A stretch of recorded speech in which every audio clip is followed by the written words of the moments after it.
Donc,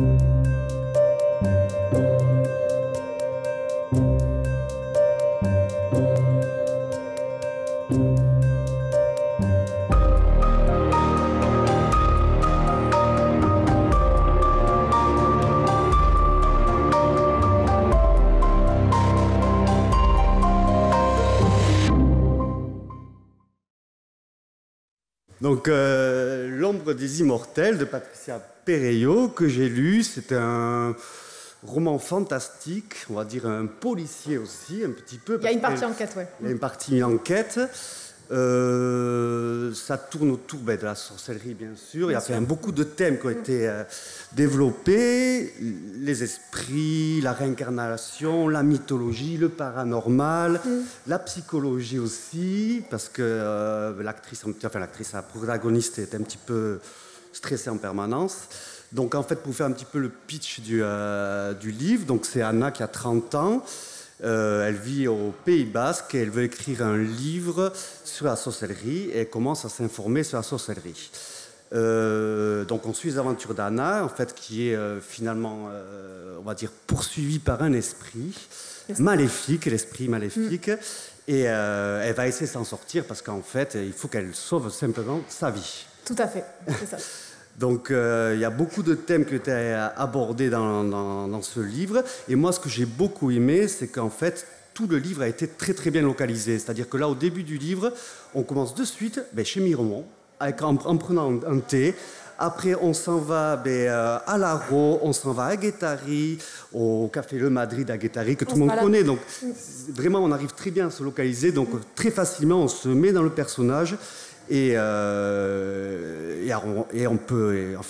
On dévore le livre parce qu'en fait il fait 140 pages, donc on peut le lire très très vite. On peut le lire vite. Ouais. Et voilà, donc très intéressant comme bouquin et des thèmes qui sont quand même assez particuliers. Donc voilà, ma question que je voulais poser, c'est que d'où te vient, Patricia, cette passion en fait finalement, parce que j'ai vu ton blog aussi, que tu as beaucoup détaillé la mythologie, j'ai vu qu'il y a une partie que tu as beaucoup informé auprès des gens aussi, Claude Labatte, j'ai vu que tu as lu Michelet aussi, enfin vraiment beaucoup de recherches que tu as fait sur ça. Je me suis prise en fait de passion pour l'histoire des sorcières de Sougaramourdi, tout bêtement en allant à la grotte, en fait, comme une touriste, voilà. Donc je suis allée là-bas, et puis j'ai eu envie de tout découvrir, de tout apprendre en fait sur l'histoire des sorcières. Mais pour moi, c'était important de vraiment respecter l'histoire en fait à la base, même si après je me suis laissé la liberté de partir un peu dans mes délires, entre guillemets. J'avais vraiment, pour moi, c'était important de ne pas trahir l'histoire parce que je me suis toujours sentie, en réalité, en empathie avec ce qu'elles ont vécu. Donc, je voulais, c'est un peu étrange, mais je ne voulais pas les trahir, en fait, voilà. Mais à la fois, je voulais aussi me sentir libre. Donc, j'ai fait pas mal de recherches. J'ai rencontré des gens, notamment donc, Claude, comme tu disais, qui m'a beaucoup accompagnée, qui m'a beaucoup aidée sur l'aspect historique. Et sur l'aspect, on va dire, un petit peu plus ésotérique, c'est une passion que j'ai depuis très longtemps, en fait. J'ai commencé à aller voir des voyants, j'avais 20 ans, donc j'ai trouvé ça très drôle. Donc du coup, je me suis renseignée sur ces choses-là et j'en ai fait un peu un mix, en fait, quoi. Donc voilà l'histoire, et à la fois aussi partir sur des choses un petit peu, moi j'allais dire, conventionnelles, un petit peu ésotériques, un petit peu spirituelles, entre guillemets. Donc il y a une histoire, bien sûr, de dépassement de soi, d'aller explorer des univers, des mondes qu'on ne connaît pas, parce qu'on ne voit pas, mais encore une fois, c'est pas parce qu'on ne voit pas que les choses n'existent pas. Enfin, en tout cas, c'est comme ça que moi, je vois les choses, en tout cas. Donc, voilà, je suis quelqu'un qui a les pieds sur terre, mais la tête dans les nuages. Voilà. Et c'est mon équilibre comme ça, et c'est ce que j'essaie de traduire aussi un petit peu dans ce livre, en toute simplicité, quoi. Voilà. Oui. On sent aussi une ambiance qui est quand même assez oppressive dans le livre. Assez obscur aussi, parce qu'on est quand même tout le temps un peu tendu. Enfin, la protagoniste, vraiment, elle est stressée tout le long de ce livre. Est-ce qu'elle va arriver à se sauver sa vie? Et donc, on vient vraiment du paranormal dans ce livre. Et moi, ce que j'ai beaucoup aimé, comme je dis, donc, à la localisation, tu fais référence aussi à des maisons Barnechea, qui est une maison Barnechea ou Goiboudoua à Sougaramourdi, qui sont des maisons qui ont été connues. Donc, il y a vraiment des références historiques. Et tu as romancé un petit peu aussi à côté. Quoi dire de plus? Mais moi, j'ai réussi à m'identifier beaucoup par rapport à cette localisation et aussi ton style d'écriture. Parce qu'en fait, tu fais des phrases courtes, il y a beaucoup de rythme. Donc, en fait, on ne s'ennuie jamais. Bah, tant mieux. J'avais dû dire ça en jeune année.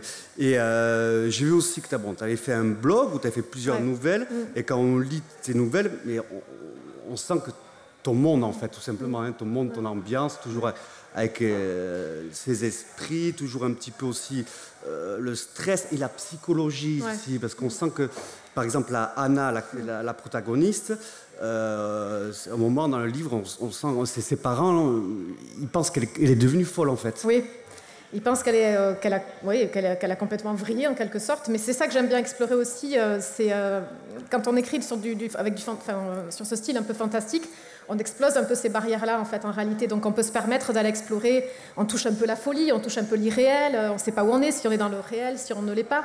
Donc c'est ça qui me plaît en fait aussi dans ces nouvelles que je peux écrire ou dans ce roman. Voilà, on explose un peu ces barrières-là et c'est ce qui me plaît en fait en réalité. Voilà. Et on est toujours maintenu un petit peu en haleine. Là. Oui, ça j'essaie de faire ça parce que en fait j'écris comme j'aime lire, c'est-à-dire que j'aime bien les livres où on est aussi un petit peu tenu comme ça, des romans en particulier. Et c'est ce qui me plaît en fait aussi dans la lecture. Donc j'essaie d'écrire comme j'aimerais lire en fait. Ouais. Voilà. Ouais, je comprends bien. Ouais. Et même quand je dis tenue en haleine, jusqu'à la fin du livre, moi je suis resté.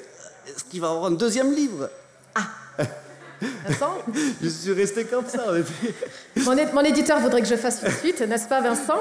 Voilà. Parce que vraiment, on attend ça, on attend un petit peu ça sur la fin. Effectivement, j'ai ouvert la possibilité d'en faire un, c'est vrai que ce serait chouette, mais j'attends d'avoir vraiment... je ne veux pas écrire pour écrire, en fait. Quoi. Je veux vraiment avoir la trame, ce qu'il faut, si j'ai tout d'un coup l'idée qui fait que... non, voilà. Si tu écris un autre livre ou d'autres choses, ça sera toujours même dans cette ambiance-là, dans ce monde-là. Je laisse vraiment...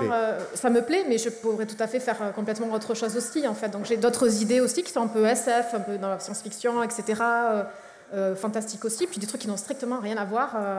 Donc voilà, j'ai quelques idées sous le coude et donc au feeling, on verra bien. Donc, voilà. Ok. Ouais. Ok. Quoi dire de plus? Non, enfin voilà les personnages que tu as appropriés, toi, et donc on parle dans ce bouquin, voilà, le spiritisme, la réincarnation aussi des âmes, enfin, la réincarnation de plusieurs vies.